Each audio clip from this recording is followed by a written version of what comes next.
आज हम नंबर 9 से बर्ड बनाएंगे। तो पहले हम नंबर 9 लिखेंगे। नंबर 9 इस तरीके से यहाँ पर लाइंस ऐसे खींचेंगे, हाफ सर्कल। यहाँ पर इसकी पूंछ बनाएंगे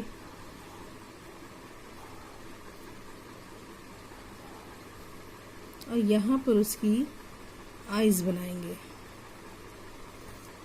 फिर उसका पैर बनाएंगे।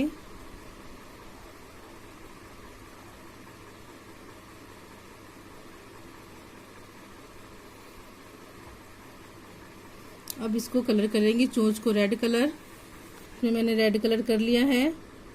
अब इसकी तो यहाँ धारी बनी हुई है, इसमें तीनों में अलग अलग कोई भी कलर आप करिएगा। मैं भी अलग कर रही हूँ कलर।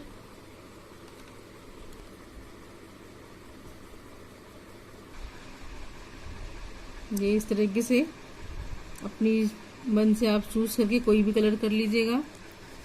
और पैरों में ब्राउन कलर, ये कलर मैंने कर लिया है। अब जिस पे लगा कि ये बैठा हुआ है,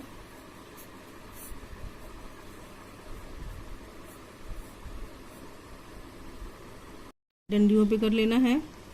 और लीफ में ग्रीन कलर करना है। ये ग्रीन कलर हो गया है।